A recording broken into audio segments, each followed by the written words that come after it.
Okay, shalom everybody. Who just first, who needs the sheet from last week? So let's quickly. We won't dedicate the entire share for this because I wanted to go to the next topic, but I did promise you that we'll complete something. So I'll have to be mocked not to dedicate the entire share for this, but all that's okay. Great. This is not the one I gave me. All right, everybody has?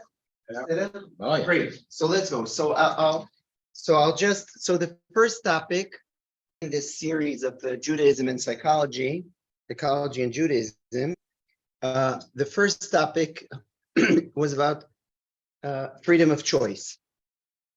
Now, generally speaking, regarding the topic of freedom of choice,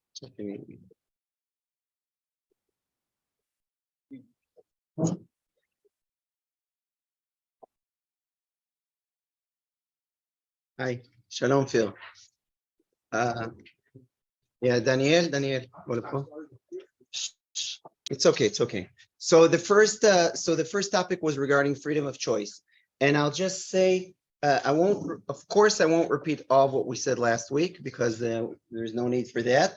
I'll just say what we've seen that in modern psychology, there is a behavioral the behavioral approach believed the fact that a person is really shaped by the environment. He's shaped by the environment through a process of positive reinforcements, punishments, etc. That's how, and really the emphasis is on nurture, not on nature. Yeah, the famous state in modern psychology, what has more weight? Nurture, your genetic input that you're born with, and that will actually unfold during your years, and that's really mainly what defines who you are and how you will act. And the other opinion is nurture, meaning actually in the most extreme opinion, which was the extreme behaviorist approach, one is born tabula rasa, a total empty, and he's really shaped by the environment. He learns. It's a learning process in terms that he acquires behaviors and extinguishes behavior through processes of positive reinforcement and punishment. So now that's one approach, and then we have seen the psychoanalytic approach, which mainly said that one is really driven, and his behaviors are most influenced by his unconscious world. Okay, so sometimes he has an experience. I chose because of this and this. That's in his conscious, but really, he is what really moves him is some unconscious mental life. Okay. And then there was the third approach, which I call the humanist existential phenomenological approach, which Dafka says that a human being, as opposed to animals or sick people, he has freedom of choice and he's self-actualizing himself, etc. Okay, and he has a subjective experience of his own, and he could also choose the subjective experience, meaning he could be like, let's take Viktor Frankl. He could be even in terrible circumstances, but he still has a choice, not over the objective events, but as how to perceive the situation he is. What's the meaning that he gives to it?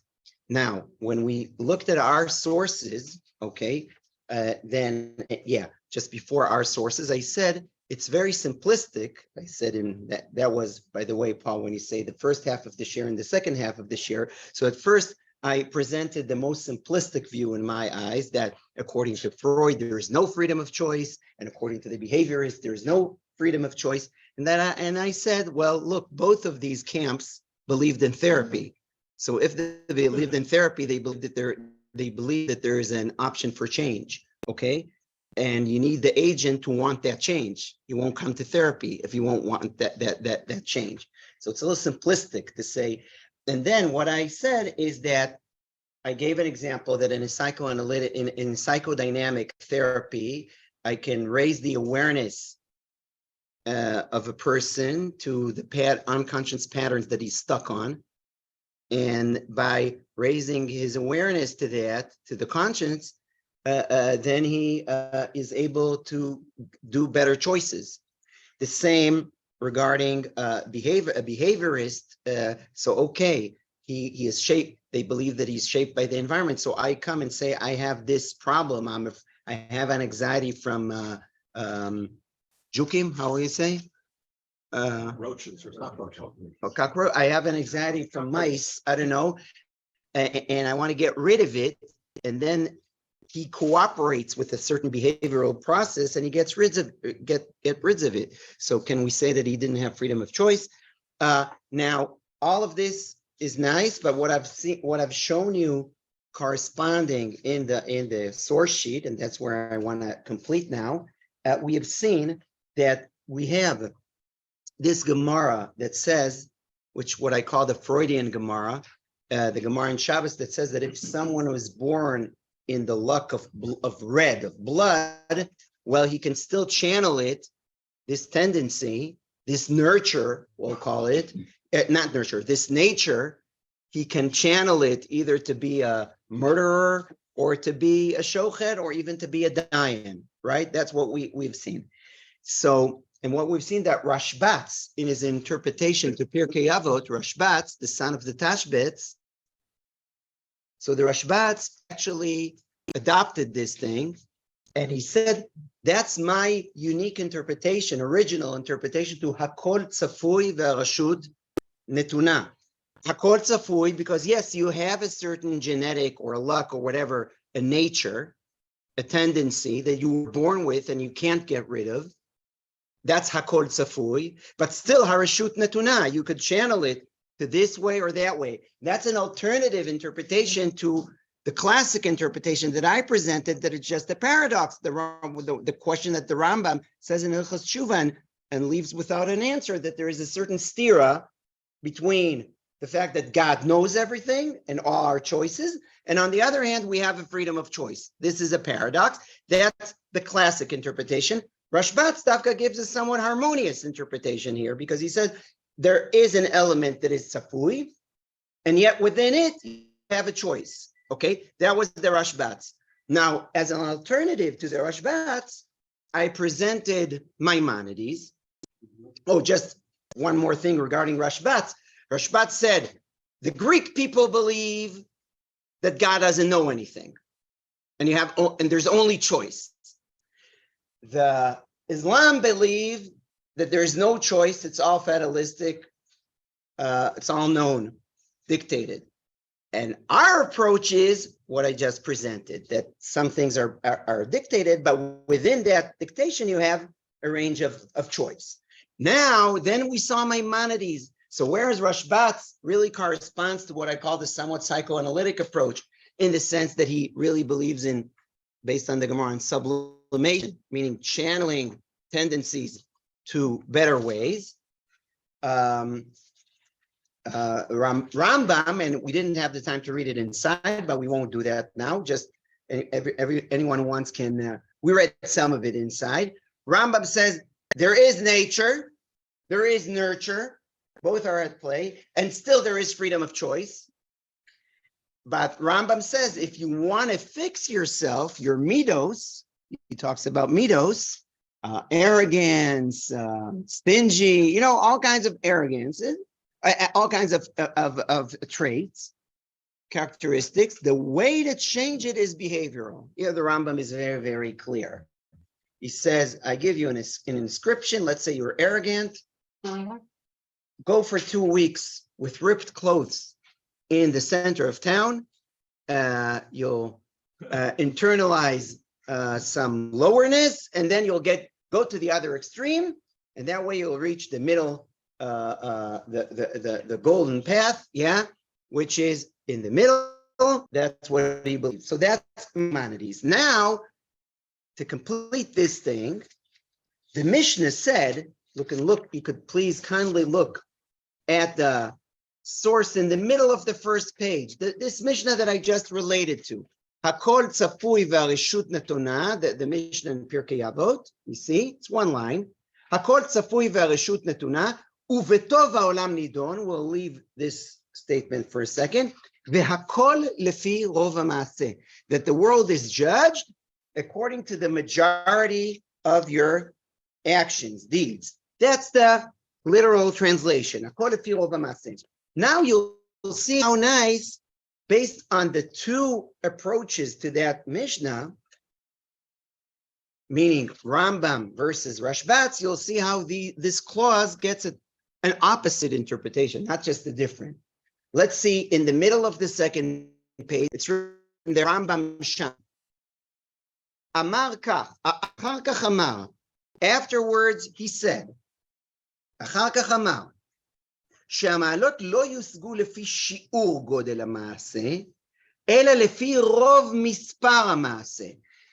And he'll explain now, meaning that you will achieve a high level, you will fix yourself, not by the magnitude, the quality of your action, but rather repetitive actions. And now we'll explain. וזה, שהמעלות אומנם יושגו בכפול מעשה הטוב פעמים רבות. If you'll repeat good deeds again and again, then you will actually acquire this. ובזה יושג הקניין. לא בשיעשה אדם מעשה אחד גדול ממעשה הטוב. You won't really fix yourself by doing a one-time great altruistic action. That's very nice, but that won't do a kinyan in your soul to a certain midah. To acquire a midah, you need to do it repetitively, many times. Mashal ze, I'll give you a parable, he says. Sha'adam im yiten lemi sheraui 1,000 dinar. Let's say we'll give someone who is worthy, a poor man, who is worthy of getting it, $1,000. Bepam achat veleish echad. He'll do a one-time, very generous act of giving $1,000 to someone that is in need. לא תושג לו מעלת הנדיבות בזה המעשה אחד הגדול. You won't actually, will it cause him to acquire as a permanent trait the midah of generosity? He claims no, not as much, or at least not as much, כמו שתושג למי שיתנדב 1,000 פעמים ב1,000 דינר, וייתן כל דינר מהם על צד הנדיבות. He says the same amount of money, but each time you give $1 to this guy and then $1 to this guy and you do it 1,000 times, yeah, each time with generosity, by that you will actually do 1,000 times actions of generosity. Of course, there is, I assume, a minimum needed here. If someone, for him to give $1 is like, I don't know, he doesn't even feel anything when he does that, then of course he won't accomplish anything. ויושג קניין חזק, וזה פעם אחת בלבד התעוררה הנפש שתעוררות גדולה למעשה טוב, ואחר כך פסקה מזה. Says there could be a one-time enthusiasm, altruistic thing, but that won't actually cause someone to acquire the midah the same as doing a repetitive action, even in a smaller magnitude. Is he saying a lot of people would just say that 1,000 once as opposed to 1,000 of that 1,000 times the same person? No. No, not necessarily spreading it out, but the focus is, I'll just say, you see the Rambam interprets, I'll answer you, I'm just already incorporating it in the explanation. There is a clause here, hakol lefi rov ha'maaseh. So the Rambam reads it literally. He's mamash pshat here. Note that it's written here about rov ha'maaseh, meaning many, harbe, many actions. What is needed in order to acquire a certain characteristic is doing many actions. That's mamash behaviorist, okay? So he is really following the way he speaks in Hilchos Deot. He applies it here. הכל צפוי והרשות נתונה, והכל לפי רוב המעשה. If you want to change, you need to do many actions, okay? And yeah, not necessarily to different people. It could be to the same person, okay? Now let's see the Tiferet Yisrael. And you'll see, amazingly, now the Tiferet Yisrael, he lived hundreds of years after Maimonides, but here you'll see that he has a total different approach. And if you remember, Rashbatz, as we said in the beginning of this class and last week, he spoke about channeling your tendency to the best ways. Don't be a murderer, be a dayan, okay? So look at what he says, הכל לפי רוב המעשה. נראה לי ברצונו לומר לפי גודל המעשה. Exactly, meaning it's not that different the Rambam. What the Rambam said, no, he says, no, that's the interpretation. What is רוב המעשה? Pshat is the Rambam, I must say. Rov is quantity. But he says, no, Rov HaMaseh, the Maaseh is big, is gadol. כן? הכל לפי רוב המעשה. נראה לי דרצונו לומר לפי גודל המעשה. בעוצמה. דהיינו, האופן שנעשית בו. And now he recognized that the pshat of the word rov is not like him, so he wants to support it. Look at the parentheses. כמו הפסוק in Tehillim, וענוותך תרבני. What is תרבני? תגדלני. הכל לפי גודל המעשה, לגדל אותו. ולא, and look at that, ולא לפי ריבוי המעשים. Who said ריבוי המעשים? Maimonides. So he says, what Maimonides said, and he knew Maimonides, okay? He lived after. לא לפי ריבוי המעשים. No, it's wrong. What Maimonides said is wrong. And what Maimonides said that it's wrong, that's right. You know, it's ממש opposite. וגודל המעשה נשקל לפי טבע הפועל העושה. דהיינו, כפי מה שהיה צריך לכבוש יצרות פי. דקמצן שנתן צדקה, מקבל שכר יותר מפזרן. What he wants to say, no, what fixes you is the quality of the action. Meaning, if you had needed to do a lot of effort to this action, meaning it's against your midah, okay? And you overcame it, then that has a lot of weight, of impact on you. Maybe the Tiferet Yisrael was trying to raise money to build a new synagogue for stage, and therefore he was interested in the kamut and not the individual. It's just that you could argue the opposite in terms of fundraising, but we won't get into that. Yeah, what? The pshat of Rov Maaseh reminds me in the Megillah. First to twice it says Rov Panav, and at the end Ratzui L'Rov Echad. There's a machloket there. It means the greatest. What's the meaning of it? Yeah. So, okay, since I want to complete this topic and go to the next topic, let's just to complete the topic. There's one other area in terms of the interaction between, I would say, not only psychology, social sciences, and Judaism, which will be represented in the next two sources. So let's go over them. A Gemara in Kiddushin. De'amar Rav Huna. Kevan she'avar adam avera v'shana ba hutra lo. Hutra lo sal kadatach. Ela na'aset lo ke'eter. It's a famous Gemara.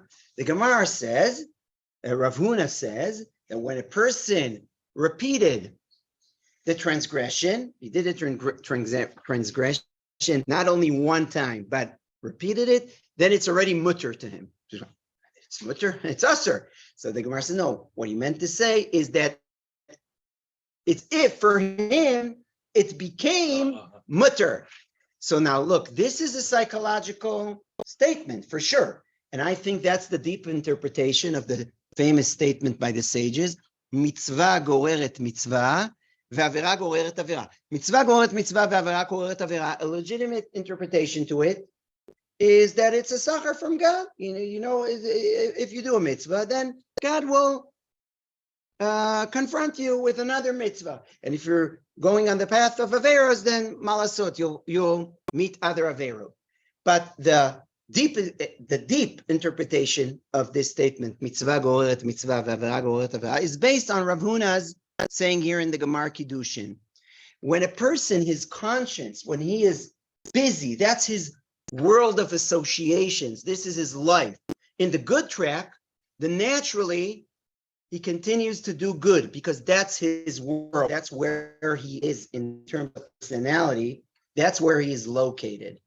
And chas v'shalom, on the other hand, what we see here, if someone does an avera, not only that when he repeats it again, then the threshold of the fear or whatever is lowering, but it's also all of his world. When you are in a path of you're busy with garbage, that's where your mental life is. So that's your natural world of associations and the nature of your next actions. So this is the statement that we see here that definitely includes some psychological understanding.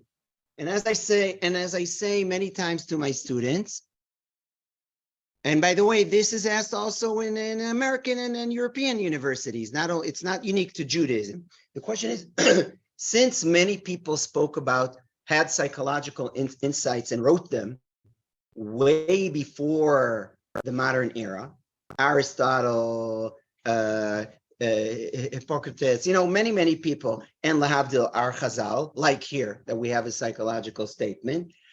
What is the change? What happened in 1870 or whatever it is when we say these are the years that modern psychology started?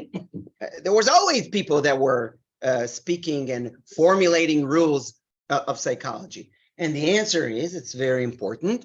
The difference is that modern psychology at least tries or claims, sometimes justifiably, sometimes not, to be scientific. What does that mean? That it's based, what's the definition of the scientific method of acquiring data over the world, as opposed to, let's say, the intuitive method that we mostly use, and it's good that we can't, regarding any questions we have our life start a research, okay? We need to act in this world. But the scientific method to acquire knowledge, laws of how the world operates, what is that? The scientific method is characterized by a combination of two characteristics, empirical and objective.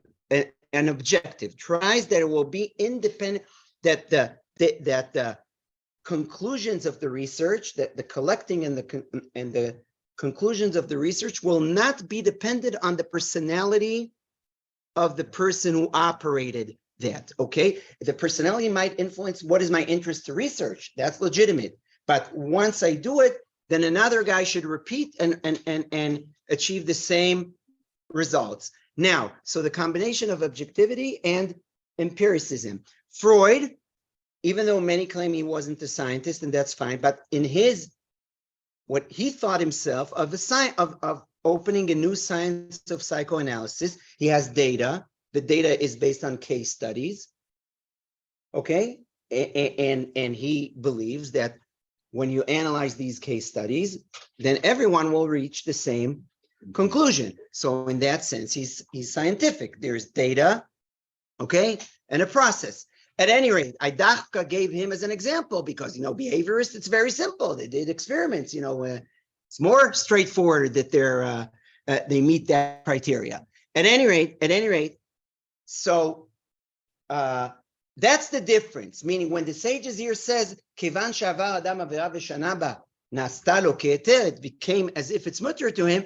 They didn't base themselves on a structured sample, whatever. They said it out of their wisdom. Okay.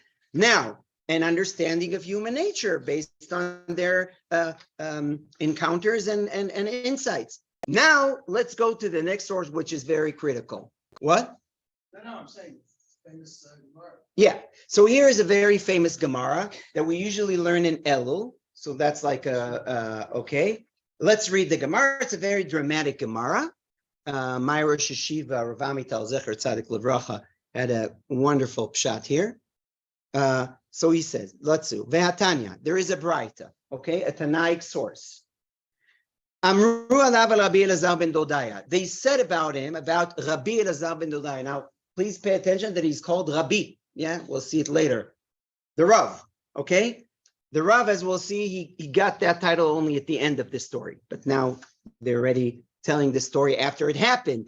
So they call it Amru alav al Rabbi Elazar ben Dodaya.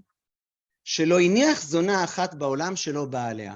Yeah, that's a strong opening to story. Meaning he was very makpid, he was very medakdek, that there won't be, no, that's what's written here. Any zona, prostitute, that he heard that is somewhere, I don't know, Cyprus, Antarctica, I don't know what, he will get it. Okay, was very makpid on this. Ba'olam, you see, in the world. Okay, פעם אחת, one time, שמע שיש זונה אחת בקרחי הים. One time you heard, I missed one. She is overseas. והייתה נוטלת כיס דינרים בשכרה. And she was, I think, pretty expensive. I don't know, you need a whole packet, a whole wallet of dinarim to afford it. נטל כיס דינרים והלך ועבר עליה 7 נהרות. Yeah, he crossed 7 rivers with that money. Of course, not. He needed to have another money just for the expense of the travel because he needed to save his in for her. And he crossed 7 rivers, meaning he did the effort. בשעת הרגל דבר הפיכה. When they were actually in the action, then she, I don't know how to translate it. Past wind, exactly. Amra, and then she says, this Rebbitzin, she says, כשם שהפיכה זו אינה חוזרת למקומה, hey, you know, this wind, this gas is not coming back. You know, it's just passed. נכון? Just as this gas is not returning, can't return to its original, it just waved out and that's it. כך אלעזר בן דורדיה, she tells him straight. Here you see, he's not a Rebbe. כך אלעזר בן דורדיה, אין מקבלין אותו בתשובה. You're done. She simply tells him, my fellow, you're done. Just like the gas not return, can't turn, that was like a mashal. Here you have a sign. It's a one-way ticket. Yeah, you're finished. You won't be accepted in tshuva. All right. She told him. We'll get back to that. I'm just reading this story. Halach, now he took her seriously, this guy. Halach ve'yashav ben shnei harim ugvaot. He went and sat between 2 mountains.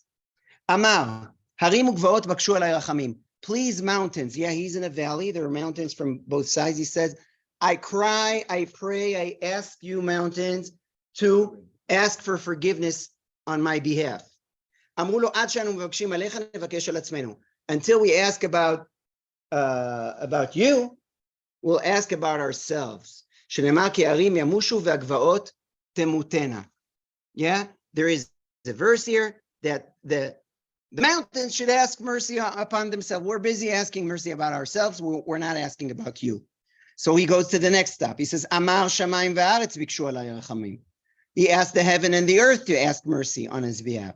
And they're answering the same answer. We need first to take care of ourselves. Amar chama ulevana bakshu alay rachamim. Says, okay, the moon and the sun, please ask for mercy. So they're telling him again, we should first ask for ourselves.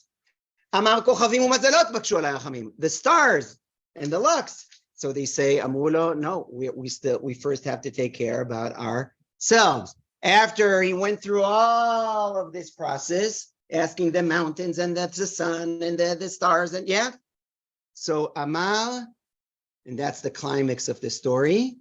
Ein hadavar talui ela bi. That's it. I should take care of myself. Im ein ani li, nili. Ein hadavar talui ela bi. He recognizes this. And remember, what does he remember? That the prostitute told him, Ein mekablin otcha b'tshuva. So if ein mekablin, there's no point in anything. But he says, Ein hadavar talui. He asked for mercy, and he didn't get cooperation. And then he says, Ein hadavar talui ela bi, heniach rosho bein birkav. He put his head between his knees. He cried so hard and actually lost his life for that. Meaning the energy, the mental energy, the effort that was required here costed his life. Yatz'a bat kol ve'amra. A heavenly voice came out and said, Rabbi Elazar ben Dodaya mezuman lechayei haolam haba. Now remember, it started when the prostitute told him, Ein mekablim otcha b'tshuva. The prostitute told him, you won't be accepted. Just like the gas, you won't be accepted b'tshuva. And here, what do we say at the end of the story? Mezuman lechayei haolam haba. Bacha Rabbi ve'amar. Rabbi Yehuda Anasi cried and said, Yesh konei olamo bekama shanim. Some need years to work in order to acquire olam haba. Ve'yesh konei olamo b'sha'a achat. And some people in a one action, in one time, can acquire the world to come. Ve'amar Rabbi. And Rabbi also added, Lo dayan lebalei tshuva shemekablin otam. Not only that the balei tshuva are accepted, and by the way, you see it's exactly the same wording. She says, Ein mekablin oto b'tshuva. How does the story concluded? It concludes, balei tshuva mekablin otam. But not only that, ela shekorin otam Rabbi. Yeah, he even gets the title Rabbi Elazar ben Dodai. Okay, now I'm bringing this story. We could speak about this story an entire share, and we won't do that. I brought it here simply for the topic that is in our discussion, freedom of choice, because this is a story of tshuva, dramatic tshuva, and apparently freedom of choice, meaning he was told, it doesn't matter, you have no choice, that's it, it's a closed deal. That's what the prostitute told him. And he was able to change his din, okay, with his freedom of choice, okay. At his death. Now, costed his death, and I'll relate to that. But first of all, this Rebbitzin, I called her. This prostitute. No, because she was acting here as a Rebbitzin, if you think about it deeply. But I'll explain. No, it's more than Paskin. She actually started the process that he will return. Yes. The shock. Yeah. She shocked him, and that what moved him. But now I want to ask the following. Was she right or wrong? When she says, Ein mekablin oto b'tshuva, was she right or wrong? Did she say the truth? What do you think the person who tells this story, he thinks that she was telling the truth, or it was a manipulation? You can say, no, it's to shock, it's a means to shock him so he will move, but it's not true. Oh, I'll even apply, I'll give you, but 1 second, I'll even apply a certain statement from our Supreme Court. Our Supreme Court, when, if you remember, there was this story, I don't want to, okay, will take us to, but they created a certain criteria for this, when they're sued for not saying the truth, Mivchan ha'emet leshe'ata, the truth for its time, meaning that, now, was it, when she was saying that, was it the truth, at least the truth for its time? Yeah, I want to ask a precursive question. Yes. What kind of a vera did he commit? By going to a prostitute? Yeah, was he married? Look, you know what? I'll give you an Apikorsik answer. Apparently, the Babylonian Talmud doesn't care about your question, and I'll explain you why. Because we're not formalists here. Were they? Did the Zona was Tobel before? Not the Gemara is not busy with that, and I think for a good reason, because the assumption is that a person that is so obsessive that he can't leave one prostitute on the world, he hears about one that he missed, and then he crosses 7 rivers, okay, then that says that his moral standards and moral life are not in the right place. And we don't care about the formal question, whether it is an Aveira, it's not Aveira. What do we care about this? There's, as my Rabbi Amital said, Lo hakol halacha. Just like Nachmanides says in Kedoshim to you, Lo hakol halacha. Okay? So it's a moral. Yeah, and when you say it's immoral, as if this is a lower thing than halacha, no, it's a bigger thing than halacha. Okay, so in the way from the perspective of the halacha itself. Okay, so that's what the Talmud here assumes. They're not busy with the technicalities, whether he was sending an email to any prostitute. Please make sure to do this and this before I. Okay, yeah. No, just saying what you said. If you look at this from a purely psychological point of view, Mhm. obviously he had an obsession. Oh, He was an obsessive compulsive, which means an obsessive compulsive, they generally don't have a whole lot of control, right? Over whatever. And Shemaim Ba'aretz couldn't help him, and the mountain couldn't help him. So it's sort of this insight into how do you treat obsessive behavior. Mhm. Somehow this is seeing from a psychological, you have to look inside yourself and somehow come to some awareness Mhm. on your own that nobody's going to impose. All of the behavioralists are never going to help you. The behaviorist approach is very successful with OCD, and I'm doing it a lot personally. But yeah, it requires a cooperation and an insight of the client. Yes. Also whether she was telling the truth or not. So Yeah, the way right. that the guy was at that time. She was telling the truth. He went through Biduk. a process and he changed. Biduk. So now I wanna tie the two things. And again, we could have spoken about it the entire share, but now I'm doing a wrong thing now. I'm like jumping to a conclusion, whatever, without but you already planted the seed, so we can say it. And then I'll tie it to the general discussion about freedom of choice in Judaism and social sciences. Okay? I didn't want to skip that. I was hesitating whether just to leave this alone, this source, and just go straight to the next topic, but I said it's relevant. The thing is the following, Chevra. Rav Amital says the same thing, he was obsessive. That's very, very clear. You see from the opening of the story, a person that can't live with the knowledge that one prostitute he missed, he's makpid that it will be complete, that he will now. Probably, says Rav Amital, he had a plan. The plan was, I will enjoy all Olam Hazeh, obsessively even. But of course, at the end, after I'll finish all the round, then I'll do tshuva. Because he obsessed, he doesn't want to miss anything, not Olam Hazeh, not Olam Haba. Comes that dear lady and tells him something very true. Tells him it doesn't work that way. Adoni.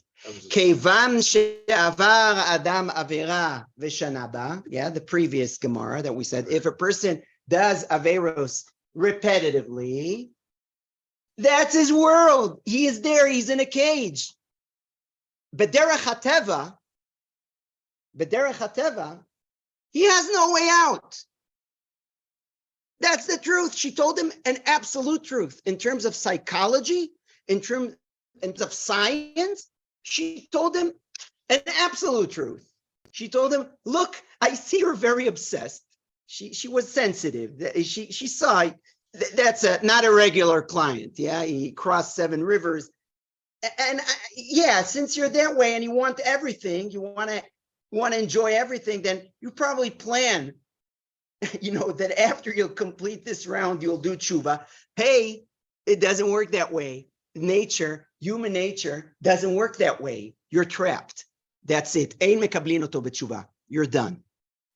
That shocks him because all of his plan is obsessive. This one that everything will be covered. That's obsessive. Then covered from every side, insured from every side, insurance. So he started asking for mercy. And then when he saw that it doesn't work, then indeed, because he was so down, he was so low, meaning we'll say the walls around his heart, after years of going from a prostitute to a prostitute.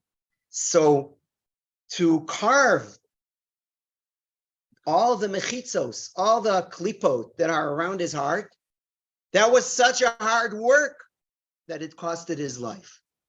So now, what do we learn from it?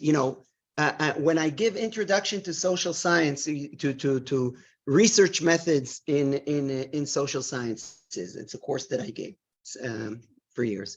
So Okay, one approach says social sciences, psychology, is exactly like natural sciences, just like physics. Exactly. We're just not that developed in our research methods, and also it started only 200 and something years ago, as opposed to physics and biology. But basically, a human being could be researched and formalized just like matter and animals. It's the same thing. Of course, according to that approach, no freedom of choice, because I really can predict everything. The whole point of freedom of choice, that it's not predictable, meaning you're free. So that's one extremity.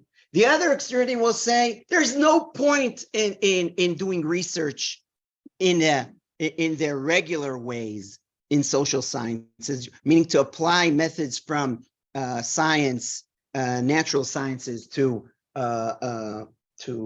psychology. No point, because a human being has a freedom of choice, so nothing is predictable, so you can't formulate any laws. What we see here is a more complex approach that the sages believed in. Yes, there are rules of psychology, like Avar Adam Avera V'Shana Ba, Na'asta Lo Ke'eter. According to the rules of psychology, this guy had no chance. No doubt.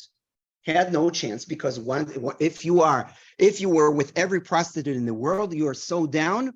That's how we interpret Paro, the fact that a popular parish on what do we mean by the fact that Paro didn't have any more freedom of choice? It's because he was already trapped psychologically. Avar Adam Avera V'Shana Ba, Na'asta Lo Ke'eter. He didn't have a way out already. He trapped himself psychologically.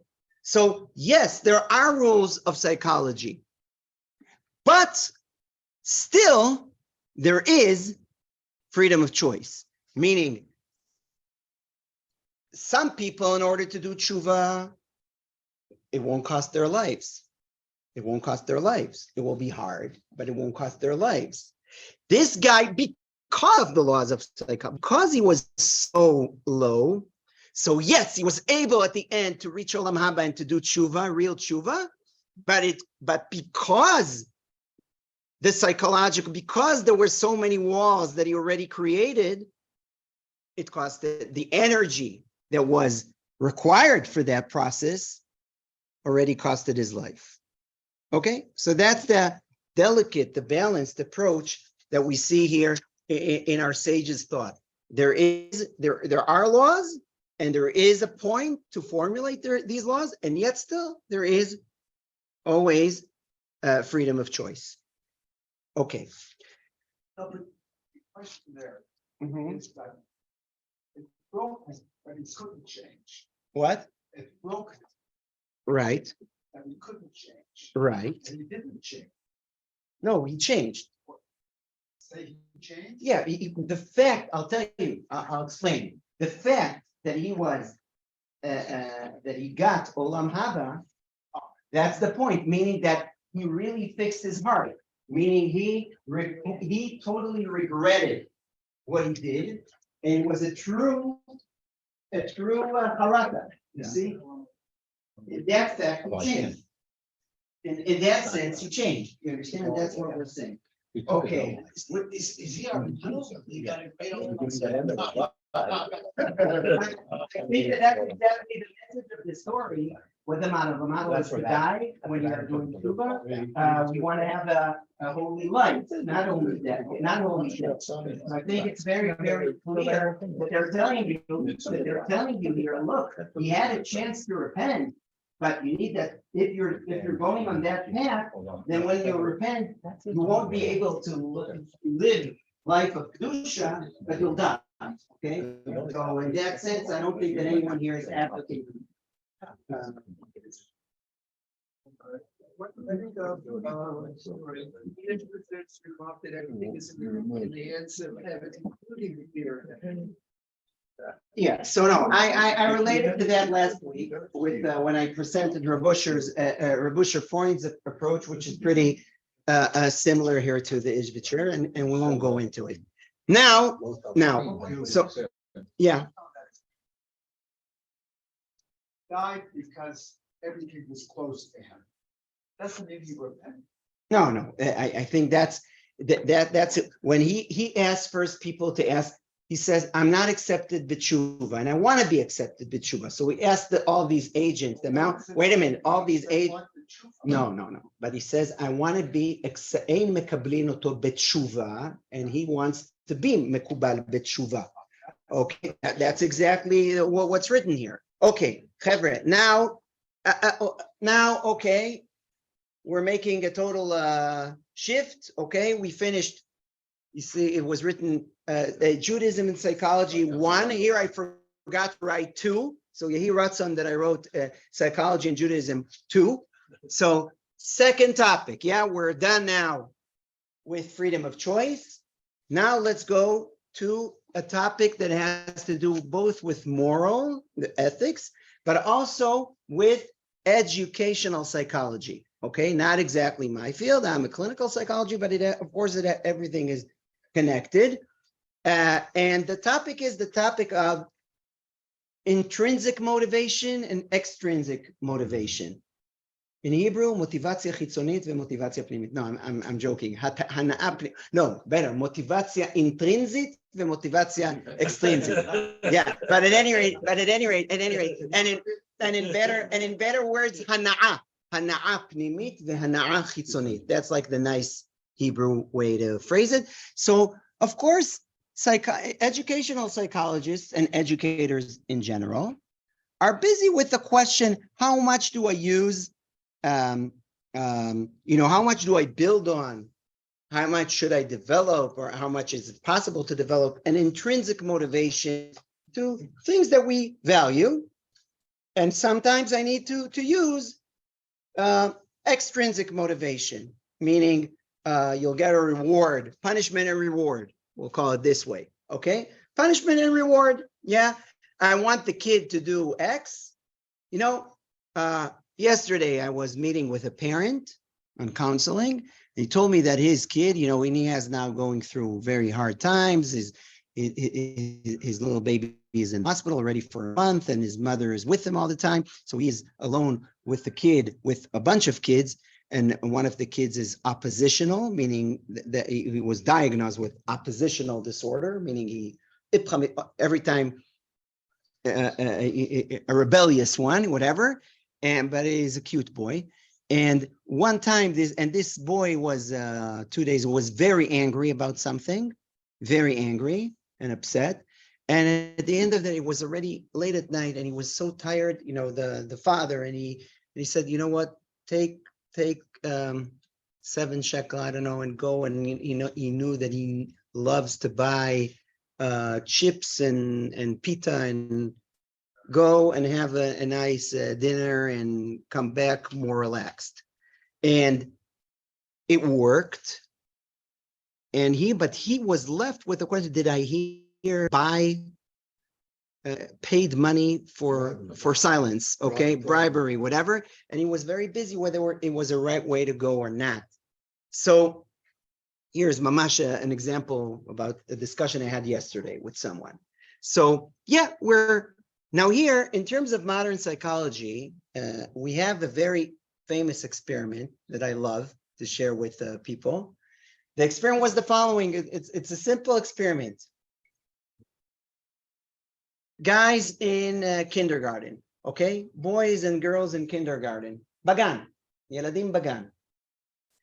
So the first stage of the experiment was to it was, of course, done in several. You needed a sample, you need numbers. So to select out of the kids, the people who love to draw and with crayons to do litzboa, to drawings and things.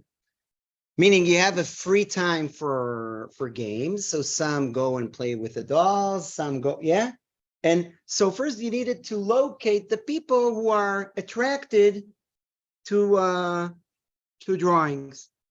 Okay, all of these people were identified, and they will be the people that the experiment is done with. Meaning, to begin with, it's all people who naturally love to draw and paint. So now randomly, all of this group was divided to two groups. Yeah, it was a random division to two groups. And now here's the experiment. One group in the next week, they were told, hey, we have a candy.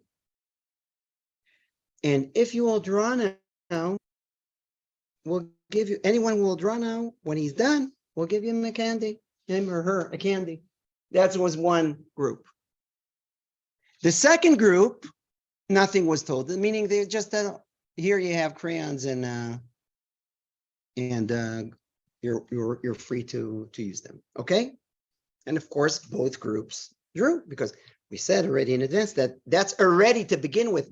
Both groups are people who love doing it, okay? The next week, nothing, it was the same for the two groups, meaning nothing was promised. I'm a little simplifying it, but that's the core of the experiment. There was a third group, but it doesn't matter for us.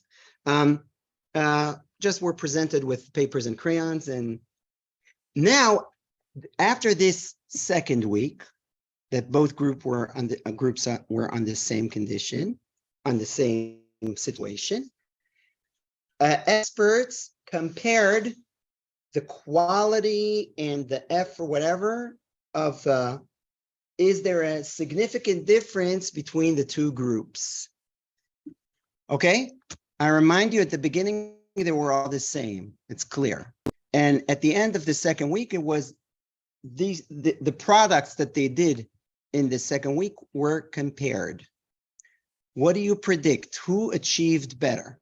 Who draw more, better, spent more time and more much invested more in the drawings, etc. Which group? The one that in the previous week a candy was given, promised and given to them, or the group that a candy wasn't promised and given to them?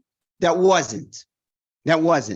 Meaning the group, significantly, the group that wasn't promised anything in the previous week, that group achieved better in the following week. Now you need to understand, according to classic behavioral theory, what causes people to acquire behaviors? Dafka, the extrinsic motivation. Mm-hmm. Here we have an example how extrinsic motivation spoiled kilkel. Kilkel the intrinsic motivation that was there to begin with. So we learn of it. Now, why is that? So there are several explanations, but they're all around the same theme. That here you had kids that loved drawing. Why did they love drawing? Because they enjoyed it. Intrinsic motivation. I like this example because usually we speak about lishma, intrinsic motivation. That's only something that has to do with adult people or adolescents or whatever. It depends on what area. That's what this very nice experiment shows. Drawing, for instance, a kid 5 years old can have intrinsic motivation for it. He just enjoys doing that act. And then when you are transferring it, changing it to, it's no more a mission of pleasure, but it's a work, it's a job. If you'll do that, you'll get a salary. The minute that in his paradigm, in his mind, the paradigm shifted from an action of enjoyment to an action to job. So then when he's not offered a salary, he's less interested.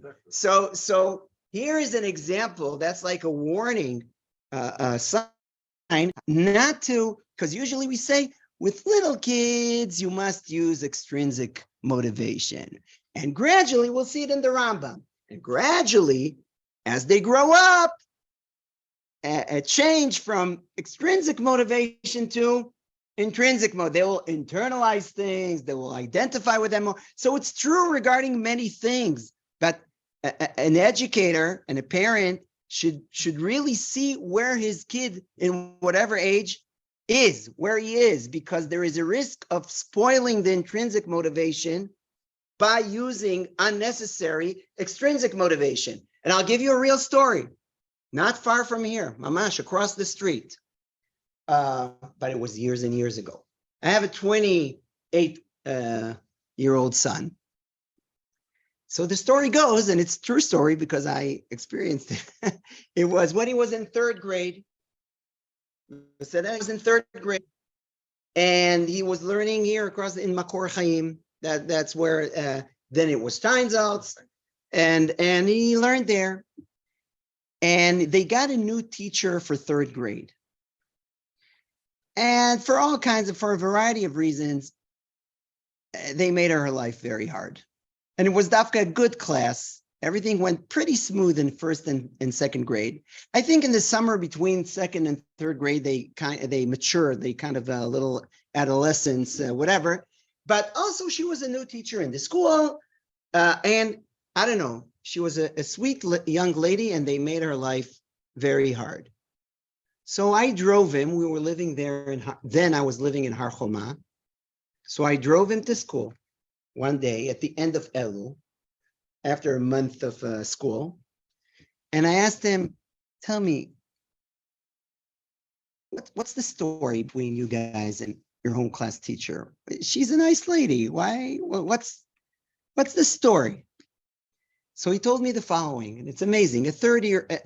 Beginning of third grade. And he tells me, I'll give you an example. She tells us, anyone who will pray nice in a respected and nice way during the week, I'm tracking. I see who is serious and good in tefillah, and at the end of each week, the one that did it in a good way will get a teudat hitztainut, certificate of excellence for tefillah, and this certificate that I will every week give to someone is very appreciated by the administration. And then he tells me after he finishes the Nishbarach, he tells me bilbulei sechel, which means in a third grade world, this is nonsense. It's shtuyot. All of this thing is shtuyot. What do you mean? He says they had, now here you need to know the history. They had two teachers in first and second grade that connected them to tefillah. They did some dimyon mudach, imaginary. They connected them to tefillah. So he said, we anyone who wants to daven just wants to daven. He told me, why is she? Bekitzer, he was telling me, my kid, why is she lowering us? Why is she doing extrinsic motivation when we're not there? We're not there, and we don't like it. We don't like it that she doesn't get it where we are at. We were trained and we were used and we love to tefillah. They were insulted. And they were insulted. That's it. Why are you talking to us like a bunch of babies? A third grader. Okay. So this is what you can go out from this experiment. Now it's definitely true regarding adolescence. Adolescence, developmental psychology shows us that they're abstract. It's not only adolescence. As we grow up, our abstract thought is developing. So you need to speak with the people in their level, okay? It's not that always they will agree with you. Let's say I'm a teacher of 10th graders. So I'll explain them the logic behind some rules that I give them. Now they might argue with me because that's their age and never accept it, but still I will converse with them. I won't tell them why, because I said, okay? I don't think it's recommended even with a 3-year-old child, but even more so with an adolescent that is already developed to think in an abstract way. Now, after I gave you this intro in terms of modern psychology, now let's look in the sources. And in the sources, I'll tell you exactly our agenda for the next 2 classes. And it was planned for the next 2 classes, not only this source sheet. We will go to another one, but I'm just saying, I'll tell you what I want to cover under this topic, okay? First, I have some things that I humbly think are pretty original in terms of how different views different views within our sages and Rishonim, and Achronim, as to what is the value, the intrinsic value of what we call Shelo Lishma, an extrinsic motivation. Is it just a means, but it's really worthless?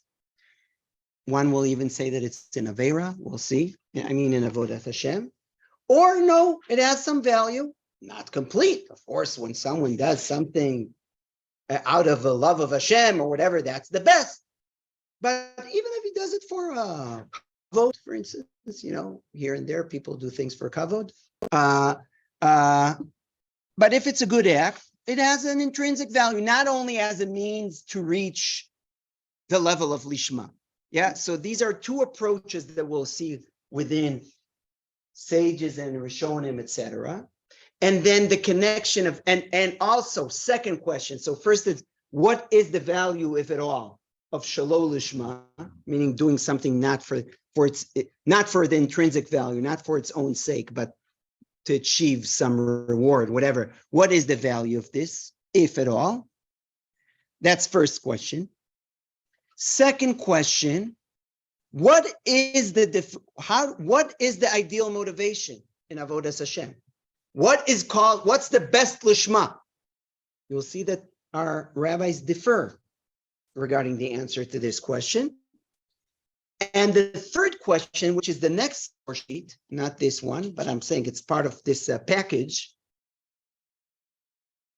Since the sages say that mitoch shelo lishma ba lishma, meaning the road, the path to achieve lishma is first going through shelo lishma, as opposed to the stories I gave you about how Shelo Lishma destroyed already an existing intrinsic motivation. But if there is no intrinsic motivation, then sometimes the way to acquire it is gradual. You first start with extrinsic, and then you internalize or whatever, and it transforms. Is that the right word? Transforms to intrinsic.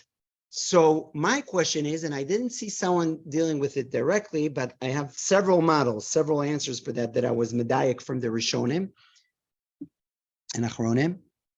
How does it work? How is this transformation happens? It's magic, like I did something for kavod. How in one day I start doing it not for kavod, but out of the love of Hashem? A miracle, the lights, all of a sudden the light fell, and now there. That's a psychological question too. And I'll show you different models about how this change has, spoiler, it has to do also with the second question. Is there any value, intrinsic value in Shelo Lishma?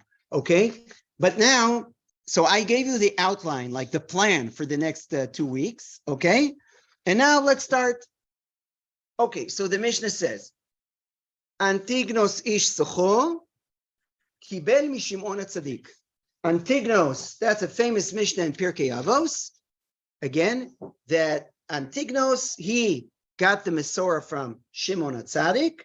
Hu haya omer, he used to say, Al tiyu avadim hamishamshim et harav al menat lekabel pas, ela hivu ka'avadim hamishamshim et harav shelo al menat lekabel pas.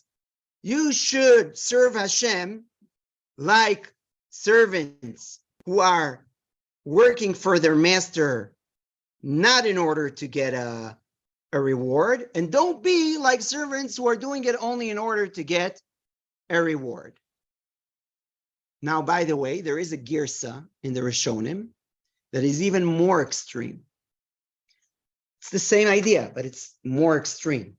It says, don't be like servants who are serving in order to get a reward. Rather, be like servants who are serving in order not to get a reward. Meaning not only not for the interest of reward, but you should do it with the intention that I'm not doing it for the reward. Yeah. V'hi mo'ah shamayim alechem, and the awe of heaven should be upon you. Okay, so that's the Mishnah. So On the Rav or the person? what? No, mo'ah shamayim alechem. The Hebrew grammar here is very clear. At any rate, what do we see in Antignos? Antignos sets the sets how do you say it? The bar, exactly, thank you. Antignos sets the bar, a high pitch. He says, you guys should direct yourselves, and it's in the beginning of Pirkei Avot, you guys should direct yourself to do things not in order to get a reward, but for what? Because you identify with it, because you love Hashem. There's several options here of if not reward, if not an extrinsic, a concrete reward, then for what? I believe in the master and in the truth of what he commanded me. I love the master, so I want to do what he wants. Okay? I understand the value of the specific thing that I was commanded, and I identify with it, just like the kid Lahavdil identified with drawing, meaning he just enjoyed it, he just loves it. So what I want to say here, if you heard me, and I outlined this because we'll see each approach. It could be, I'll say it in Hebrew and translate, Ahavata mitzvah. Ahavata mitzvah is parallel to the kids that love the drawing, meaning Ahavata mitzvah. I helped the old lady cross the street. Why? Not in order to get a reward, but just because I feel that's the good thing to do. Okay? All right? So that's Ahavata mitzvah. There is sometimes Ahavat ha-mitzaveh, that I love the commander, meaning I don't understand really, shatnez. I don't understand, but I'm doing it not for a reward. I'm keeping it not for a reward. I'm keeping it because I love and I want a good relationship and I love the commander. Okay? I'm doing it as part of my relationships with him with a capital H. Okay? That's a second way of not in order to get a reward, but something intrinsic, we'll call it. No. Everything is a reward. But you look, when I helped the lady cross the street and I felt good about it, that's also a reward. But here that's a catch-22. Leibowitz was pointing it, and I disagree with him. I mean, Yeshayahu Leibovich. I agree here with Rav Shagar. It's a big philosophical discussion that I won't get into it. But if what I enjoy is helping the lady cross the street, and that's what I enjoy, that means that I internalize the value, meaning that I'm going in the ways of God, of Rachamim, Mahu Rachum, Afata Rachum. So in that sense, you can call it is the reward, but it's not an extrinsic reward. I'm differentiating it between extrinsic reward and something that I see the point of the action within the action. Yeah, that's what we call lishma. Now, if I'm talking about here models of not shelo al menat lekabel pas, not for a reward. So I'll just finish the options. One is I identify with the act itself. I see the value, I identify it. Okay. Second is maybe I don't see the value of that, but I see I love. I'm doing it as part of a relationship of love of the commander. And the third option is I believe I have trust in the commander, that the commander knows the truth, knows how this world operates, that everything that he commands me to do is the truth. And I want to do the true thing. I want to do the correct thing. Okay. And, right. So I'm saying it's not, it's not a relationship. I differentiate between the second option I gave. And here it's not, the focus is not on the relationship. The focus is, I want to do the truth. Either I understand that this is the truth, like that's the first option that I got, or that I believe the commander that everything that he commands me is doing the truth, and I'm interested in the truth. One is subjective, the other is objective. Okay, yeah. I hate taking her request, but since the commander has told me to do it, I'll do it. Okay, so here, again, if I'm doing it, I hate doing it. Again, the question is, why do I hate it? No, it's relevant, because if generally I understand myself, even without the commander, I understand that a moral act, that the value, the good thing here is to cross through the street. I just hate to do it because I'm tired now. because I just don't feel like it. It's hard for me because of my schedule, whatever. That's one thing. Another thing is that what I presented before is I totally don't understand the value of this thing. It's something that if he wouldn't command me, I don't know, let's give it a paraduma, whatever. I just totally don't get it. Okay. I don't like crossing. Okay, no, but here again, the word like could be misleading because there are several levels of like. It's a philosophy class. I won't, I'll just say, there is a difference between, I feel like eating now an ice cream and I want to be a good person. Okay, it's different levels of desire, of like, but okay. Now let's go. Antignos ish Socho, so we explained the Mishnah. Now let's go to the Sifri. Yeah, we're still in the Tannaic world. Yeah, the Tannaim. Sifri is a Midrash Halacha, and it says, "Le'ava et Hashem Elokechem, Shema tomar hareini lamed Torah b'shvil she'ashir, b'shvil she'kareh Rabbi, b'shvil she'akabel sachar la'olam haba." You should do things like ahava et Hashem Elokechem. It says here, out of love to God. Now, the sages ask, maybe you will say, let's learn Torah in order that I'll be rich, so that or in order that I will be called Rabbi, or that I will get a reward in the world to come, which seems even a more elevated motivation. I'm doing the mitzvahs in order to get the spiritual world. Sounds good. No, all of this is not the best, because the Sifri says, Talmud Lomar, le'ahava et Hashem Elokechem. You're doing it in order to love Hashem, your God. Kol she'atem osim, lo tohu osim ela me'ava. You should do everything out of an action of love to God and not in order to achieve any goal, extrinsic goal. Even olam haba is defined here as a side, extrinsic motivation. You should be focused when you're doing Torah and mitzvos, le'avayit Hashem, out of love to God. As relates to the fact that Hashem states for some mitzvot what a reward would be. Why would Hashem do that? Okay, so I'll leave that question unanswered because we'll deal with it next week. But I'll just briefly comment that was exactly the mistake of Tzadok and Baitos. Tzadok and Baitos were students of Antignos, and they said, according to your opinion, there is no need. We don't understand what is the theological, ontological role of reward and punishment. After all, it's unnecessary. So we conclude that there is no punishment and reward in this world. And that was wrong, as Maimonides says, because it's a little complex. You'll see it in the Rambam. Your motivation should be not out of reward and punishment, but you believe, because God is justice, you believe that there is punishments and rewards in the world. Now, let's go to the Gemara in Rosh Hashanah. The Gemara in Rosh Hashanah brings a Tannaic source. Uman de'avadachi lav ma'aliutahi.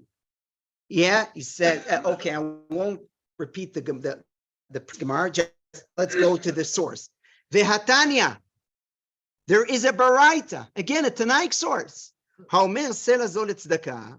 One says, I'm giving this $5 for tzedakah, bishvil sheyichyu banai, so that my kids will have long life.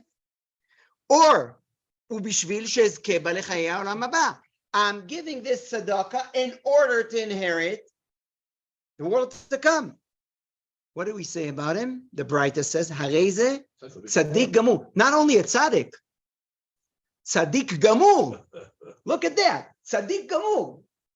So now, of course, as you see, there is some tension here, not to say maybe contradiction even, between Tannaic sources. We have on the one hand Antignos and the Baraita and the Sifri saying you should do things not in order to get reward. And you have your Baraita that says if you give tzedakah in order to, and you're saying I'm doing it in order to get a reward, not only you're a tzaddik, you're a great tzaddik. So that seems to not be in alignment, okay? So the answer, by the way, there, because there was a stira, lo kashya kan be Israel kan benochim. A very puzzling answer. We'll see the Rishonim deal with it. Not politically correct.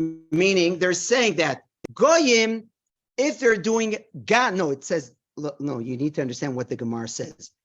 God sees negatively goyim who are doing shalol lishma for extrinsic motivations, meaning goyim should be in the high level of doing things lishma, but Yehudim tzaddik gamur, even if you did shalol lishma. Now, of course, we would have assumed the opposite, that requirements from the Yidden are higher, but you'll see this will be answered. At any rate, Chevre, now it's the buzzer, 12. I see we're what? And also, this is a mitzvah that Adam L'Chavero, with the recipient of its benefits, whatever. Very good. That's what Rabbi Yosef Engel says, I believe. You were mechaven to this, to the distinction between whether there is a Ben Adam L'Chavero recipient or not. That's a way to go around it. I just want the Gemara in Psachim, just because I don't want to take the time next week for it. So actually, it would have been worthwhile, Mamash, to go through the Gemara, and we won't do it, and maybe we'll even be mevater on it. I'll just say, no, that even next week I won't do it because for economy of time. But I'll just say, the Gemara in Psachim goes even a step further. The Gemara in Psachim, that is the next source, and I encourage each one of you to learn it. The Gemara Psachim says regarding Bdikat Chametz, not regarding tzedakah. And by the way, that kind of knocks your chiluk. The Gemara says regarding Bdikat Chametz, the Gemara says that if one does Bdikat Chametz in order to, to get a reward. What reward? He is checking in a certain hole in the wall. And why is he doing it? He's doing Bdikat Chametz. He did a bracha, but because he lost there something, and that actually what motivates him to find the lost object. That's his main motivation, meaning that's his motivation. They were saying it. He is defined based on the Gemara that says tzaddik gamur. They compare, they bring. So here you see it's not only ben adam lechavero, bdikat chametz. They compare it. They apply the source of tzedakah, tzaddik gamur, and they say therefore he has the status of shluchei mitzvah einam nizokin, meaning he is defined as a guy that is now busy with a mitzvah, and he will be guarded that a snake will not bite him in the hole of the wall. Why? Because even though his motivation is to get money, to find his dollars that were lost there, but he's now doing a mitzvah, he has the status of shluchei mitzvah einam nizokin. That's the Gemara in Psachim, which also, unfortunately, dismisses your very nice idea that I'll give it a voice next week, but the pshat of the Gemara doesn't work with it. Okay, beseder. So this, the Yisrael, Yeah.